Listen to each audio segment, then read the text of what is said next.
Hello അസ്സലാമു അലൈക്കും. പുതിയൊരു വീഡിയോയിലേക്ക് എൻ്റെ എല്ലാ കൂട്ടുകാർക്കും സ്വാഗതം. എല്ലാ കൂട്ടുകാർക്കും സുഖമാണല്ലോ. അപ്പം നമ്മളിന്ന് വന്നിരിക്കുന്നത് കുറച്ച് റെസിപ്പിയും പിന്നെ കുറച്ച് വ്ളോഗും എല്ലാം കൂടി ആയിട്ടുള്ളൊരു വീഡിയോ കൊണ്ടാണ് കേട്ടോ. അപ്പോൾ നമ്മൾ അഞ്ചത്തിൻ്റെ വീട്ടിലൊന്ന് പോയിനി. അപ്പോൾ അവിടെ ഒരു കനാലുണ്ട് കേട്ടോ. അപ്പോൾ കനാൽ കാണാൻ പോയപ്പോൾ നമുക്ക് അതിലൊന്ന് ഇറങ്ങാൻ പോയി. അപ്പോൾ പിന്നെ ഒരു 2 ബെഡ്ഷീറ്റൊക്കെ ആയിട്ട് അതിക്കൊന്ന് ഇറങ്ങിക്കാണ്ട് പണ്ട് നമ്മളെ കുട്ടിക്കാലത്തൊക്കെ ഇങ്ങനെ നീന്തി കുളിച്ചൊക്കെ ചെയ്തിട്ടാ. ഇവിടെ അല്ല, നമ്മളെ നാട്ടിൽ. അപ്പോൾ ഇപ്പോൾ അവിടെ കനാലുണ്ട്. അപ്പോൾ ഒന്ന് കാണും ചെയ്യുക. അപ്പം വെള്ളം കണ്ടാൽ എല്ലാവർക്കും ഒന്ന് ഇറങ്ങാൻ പൂതിയുണ്ടാവുമല്ലോ, അത്രയ്ക്ക് ചൂടല്ലേ. അപ്പോൾ നമ്മൾ അതൊന്ന് കാണാനും പിന്നെ ഒക്കെ ഒന്ന് പോയതാണ് കേട്ടോ. അപ്പോൾ നിങ്ങൾ വീഡിയോ ഒക്കെ ഒന്ന് ഫുള്ളായിട്ട് കാണുക. ഇഷ്ടപ്പെടുകയാണെങ്കിൽ ഒന്ന് ലൈക്ക് ചെയ്ത് കാണുക, ഒന്ന് സപ്പോർട്ട് ചെയ്യട്ടെ. ആരും ലൈക്ക് ചെയ്യണില്ല, എന്താണെന്ന് അറിയില്ല. അപ്പം നമ്മൾ നല്ലൊരു ചിക്കൻ കറീൻ്റെ റെസിപ്പി ഉണ്ട് കേട്ടോ. പിന്നെ നമുക്ക് പൈത്ത മാങ്ങയൊക്കെ ഇപ്പോൾ നല്ല ഉണ്ടല്ലോ, അപ്പോൾ അതിൻ്റെ ഒരു റെസിപ്പി ഉണ്ട്. അപ്പോൾ നമ്മൾക്ക് കഴിയണമാതിരിയൊക്കെ ഓരോ റെസിപ്പികളൊക്കെ ഉണ്ട്. അപ്പോൾ നിങ്ങൾ വീഡിയോ ഒക്കെ ഒന്ന് കണ്ടു നോക്കി. അപ്പോൾ 1 കിലോ ചിക്കന് നമുക്ക് കുറച്ച് കൂടുതൽ കറി വേണം കേട്ടോ. അതിന് എങ്ങനെയാണ് ഉണ്ടാക്കുകയെന്ന് ഒന്ന് നോക്കിയിട്ടോ. നമ്മളെ സ്റ്റൈലിൽ ഒരു കറി ഉണ്ടാക്കിയതാണ്. അപ്പോൾ ഞാനൊരു 5 വലിയ ഉള്ളി കേട്ടോ. 5 വലിയ ഉള്ളി കുറച്ച് പിന്നെ അരിഞ്ഞുകാണ്ട് നമ്മൾ വെളിച്ചെണ്ണ ഒഴിച്ചുകാണ്ട് നമ്മൾ പാനിക്ക് ഇട്ട് കൊടുക്കണം കേട്ടോ. അപ്പം ഇനി ഇത് നന്നായി ഒന്ന് വെന്ത് കിട്ടണം, ഒന്ന് താളി കിട്ടണം കേട്ടോ. അപ്പോൾ ചില സമയത്ത് നമുക്ക് ഇറച്ചിയൊക്കെ കുറവാണ് ഇക്കാരം. അപ്പോൾ എന്നാലും നമുക്ക് കറിയൊക്കെ കുറച്ച് കൂടുതൽ ചിലപ്പം വേണ്ടി വരുമല്ലോ. അപ്പോൾ അങ്ങനെയുള്ള സമയങ്ങളിലൊക്കെ ഉണ്ടാക്കാൻ പറ്റിയ ഒരു കറിയാണ് കേട്ടോ. അപ്പോൾ ഞാനതൊന്ന് താളിയപ്പോൾ ഒരു 10-15 ചെറിയ ഉള്ളിയും പിന്നെ തോല് കളഞ്ഞത് ചതച്ചുകാണ്ട് അത് ഇട്ട് കൊടുത്തിക്കണം കേട്ടോ. അപ്പോൾ അതൊക്കെ ഒന്ന് അവിടെ വേവട്ടെ. അപ്പോൾ നമുക്ക് അതിക്കൊരു 3-4 തക്കാളി പിന്നെ മുറിച്ചുകാണ്ട് നമ്മൾ മിക്സിയിലിട്ടുകാണ്ട് ഒന്ന് അടിച്ചെടുക്കുകയാണ് കേട്ടോ.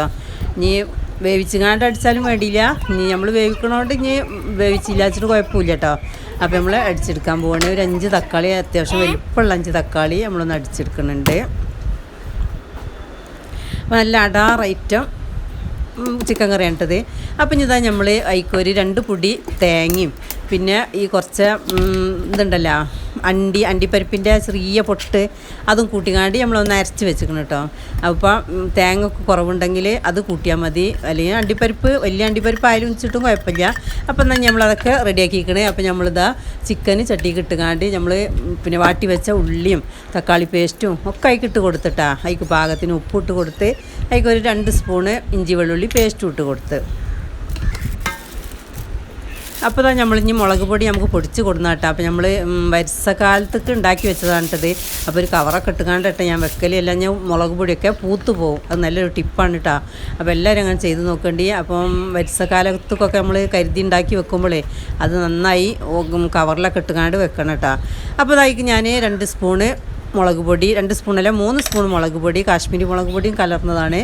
പിന്നെ 2 സ്പൂണ് മല്ലിപ്പൊടി, ഗരം മസാലപ്പൊടി അതിൻ്റെ പാകത്തിന്, പിന്നെ ഒരു 2 സ്പൂണ് തൈര് കൂട്ടിക്കണം കേട്ടോ. പിന്നെ 1 സ്പൂണ് കുരുമുളക് പൊടി ഒക്കെ കൂട്ടിക്കണേ. പിന്നെ ഗരം മസാലപ്പൊടി ഞാൻ പറഞ്ഞില്ലേ. അപ്പോൾ അതൊക്കെ പിന്നെ ഇട്ട് കൊടുത്ത്. അപ്പോൾ നമ്മൾ അരച്ച് വെച്ച തേങ്ങ ഉണ്ടല്ലോ, തേങ്ങയും അണ്ടിപ്പരിപ്പും കൂടി അപ്പോൾ അതും ആയി ഇട്ട് കൊടുത്തിട്ട് നമ്മളിങ്ങനെ രാത്രി ഇങ്ങനെ ഉണ്ടാക്കി വെച്ചുകാണ്ട് നമ്മളൊരു ബോക്സിൽ എന്തിലാക്കിക്കാണ്ട് ഫ്രിഡ്ജിൽ വെക്കുക. എന്നിട്ട് രാവിലെ എടുത്തുകാണ്ട് ഇതുകൊണ്ട് വേവിച്ചിട്ടുണ്ടെങ്കിൽ എന്തായാലും ടേസ്റ്റ് ആയിക്കാരോ. അപ്പോൾ നമ്മൾ പണി കുറഞ്ഞ് കിട്ടും ചെയ്യും. ഇനിയിപ്പോൾ സ്കൂളൊക്കെ തുറക്കില്ല എല്ലാവർക്കും. അപ്പം രാത്രി ഇങ്ങനെയൊക്കെ ഉണ്ടാക്കി വെക്കുക. പിന്നെ അതിക്ക് കറിവേപ്പിലയും ലേശം മല്ലിച്ചപ്പും പുതിനയും. അപ്പോൾ നമ്മൾ പാകത്തിന് ഗ്രേവിക്കുള്ള വെള്ളം ഒഴിച്ച് വെക്കുന്നുണ്ട് കേട്ടോ. അത് നമ്മൾ തീമൽ വെക്കുമ്പോൾ വെള്ളം ഒഴിച്ചാൽ മതി. ഇപ്പോൾ നല്ല സെറ്റാക്കിക്കാണ്ട് നമ്മൾ ഫ്രിഡ്ജിൽ വെച്ചിട്ട് രാവിലെ എടുത്തുകാണ്ട് അത് അടുപ്പത്ത് വെച്ചാൽ മതി. അപ്പോൾ ഇതാ നമ്മൾ അതിക്ക് ലേശം കസൂരി മേത്തിയാണ് ലാസ്റ്റ് ഇട്ട് കൊടുക്കേണ്ടത്. ഇപ്പോൾ നമ്മളിപ്പോൾ പകലായിട്ട് ഉണ്ടാക്കേണ്ടത് ഇത് ചോറിനും പൊറാട്ട പത്തിരി എല്ലാത്തിനും ചേരുന്നൊരു കറിയാണ് കേട്ടത്. അപ്പോൾ അത് നമ്മൾ അടുപ്പത്തട്ടത് വെച്ചിക്കേണ്ടത്. അപ്പോൾ ഇതിങ്ങനെ തിളച്ച് വേണം കുക്കറിൽ വെക്കാനെക്കാട്ടി നല്ലത് ഇങ്ങനെ അടുപ്പത്ത് വെക്കട്ടോ. ഇടയ്ക്കിടയ്ക്ക് ഇങ്ങനെ ഇളക്കി കൊടുക്കണം കേട്ടത്, അല്ലെങ്കിൽ അടി പിടിക്കും. ഉള്ളിയൊക്കെ ഇതൊക്കെ കുറച്ച് മസാലകളൊക്കെ ഉള്ളതല്ലേ, അപ്പോൾ വേഗം അടി പിടിക്കും. അപ്പോൾ ഇടയ്ക്കിടയ്ക്ക് ഇങ്ങനെ ഇളക്കി കൊടുക്കുക. അപ്പം ഇനി അതൊക്കെ ഇങ്ങനെ വേവുന്നുണ്ട്. അപ്പോൾ നമ്മളതിക്ക് ലേശം ഉള്ളിയും കറിവേപ്പിലയും എല്ലാം കൂടി ഒന്ന് നല്ല കുറച്ച് അധികം വെളിച്ചെണ്ണയിലൊക്കെ ഒന്ന് വറവിട്ട് കൊടുക്കട്ടോ. നല്ല അടിപൊളി ടേസ്റ്റായിട്ടത്. അപ്പോൾ ഇത് പൊറാട്ട പത്തിരി ഞാൻ പറഞ്ഞില്ല, ചോറുക്കും എല്ലാത്തുക്കും ചേരുട്ടോ. അപ്പോൾ ഇങ്ങനത്തെ ഒന്നൊരു കറി ഒരിക്കലെങ്കിലും ഒന്ന് ഉണ്ടാക്കി നോക്കേണ്ടി, നല്ല ടേസ്റ്റാണ്. അടിപൊളി പുതിയ മോഡൽ കറിയാണ് കേട്ടത്. പഴയ കാലത്തെ കറിയല്ല. ചില പ്രായമുള്ളവർക്കൊന്നും ചിലപ്പോൾ പറ്റില്ല എന്നൊരു നല്ല ഇപ്പോഴത്തെ ആൾക്കാർക്കൊക്കെ പറ്റിയ നല്ലൊരു കറി കേട്ടത്.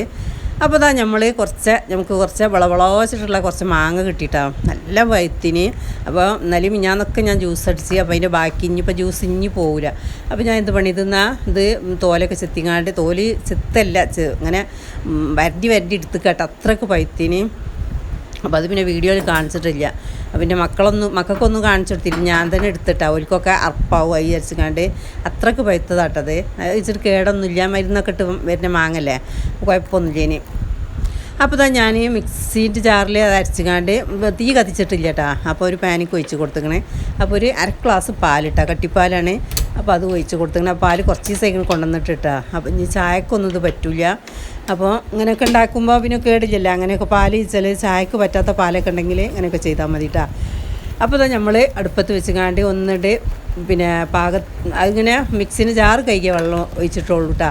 അപ്പോൾ നമ്മൾ ഒന്ന് തിളച്ചോട്ടെ. അതിപ്പോൾ 2 പിന്നെ ഏലക്കായ ഇട്ട് കൊടുത്തിക്കണം. ഞാൻ അതിക്കിടേണ്ടത് ഒരു 3 ബ്രെഡ് ഉണ്ട് കേട്ടോ. അത് മിക്സിന് ജാറിലിട്ട് പൊടിച്ച് കാണും ഇതിക്ക് ഇട്ട് കൊടുത്തിക്കണം. അപ്പോൾ ഞാൻ അതൊന്നും എൻ്റെ വീഡിയോയിൽ പെട്ടിട്ടില്ല. എന്താ വെച്ചാൽ ഫോണിന് ഇടയ്ക്ക് ഒരു സ്റ്റെക്കാവലാണ്, അതുകൊണ്ടാണ് പെടാത്തത്, അല്ലാതെ കാണിക്കാവുന്നതൊന്നുമല്ല.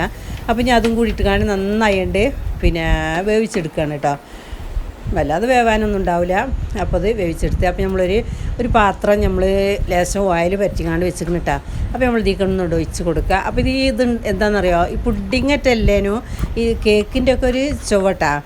നമുക്ക് ചായയിലൊക്കെ കൂട്ടാൻ പറ്റിയ ഒരു കേക്ക് പോലെ എന്ന് പറയാം. വല്ലാതെ ഉറപ്പ് കൂടിയിട്ടില്ല, എന്നാലും നല്ല ടേസ്റ്റ് ഉണ്ട് കേട്ടോ. അപ്പോൾ മാങ്ങ ഒക്കെ ഇങ്ങനെ പൊത്ത് ചീഞ്ഞ് പോകുമ്പോൾ ഇങ്ങനെയൊക്കെ ചെയ്താൽ മതി. മാങ്ങ ഇങ്ങനെ കുറേ കഴിയുമ്പോൾ കുട്ടികൾക്കൊന്നും അത് കൂടുതൽ പഴുത്തപ്പത്തെ മക്കൾക്കൊന്നും പറ്റില്ല. അപ്പോൾ ഇങ്ങനെയൊക്കെ എന്തെങ്കിലും കുറുങ്കവസരം ചെയ്താൽ മക്കളെ പള്ളിയിലായും ചെയ്തോളൂ. നല്ല ടേസ്റ്റി ആയിട്ടുള്ള ഒരു സ്നാക്കാണ് ഇട്ടത്. അപ്പോൾ നിങ്ങൾ വീഡിയോ ഇഷ്ടപ്പെട്ടാൽ ലൈക്ക് ചെയ്യുക, ഷെയർ ചെയ്യുക. നിങ്ങളെ ഫാമിലി ഗ്രൂപ്പൊക്കെ ഫ്രണ്ട്സിൻ്റെ ഗ്രൂപ്പൊക്കെ ഒന്ന് ഇട്ടുകാണ്ട് നമ്മളൊന്ന് സപ്പോർട്ട് ചെയ്യട്ടോ. അപ്പോൾ നമ്മൾ സപ്പോർട്ട് ചെയ്യുന്ന എല്ലാവരോടും ഒരുപാട് നന്ദിയുണ്ട്. അപ്പോൾ നമ്മൾ സപ്പോർട്ട് ചെയ്യുന്നുള്ളൊരു പ്രതീക്ഷയോടെ അപ്പോൾ നമ്മളിതാ ഒന്നുകൊണ്ട് കൗത്തി രാത്രിയാണ് ഉണ്ടാക്കി വെച്ച് രാവിലെ എടുത്തതാട്ടോ. അപ്പം വല്ലാതെ ഉറക്കാൻ സമയമായിട്ടില്ല, എന്നാലും നല്ല ടേസ്റ്റ് ഉണ്ട് കേട്ടോ. അപ്പോൾ എല്ലാവരും ഒന്ന് ഉണ്ടാക്കി നോക്കുക. ഇൻഷാ അല്ലാഹ് അടുത്ത വീഡിയോയിൽ കാണാം. Thank you for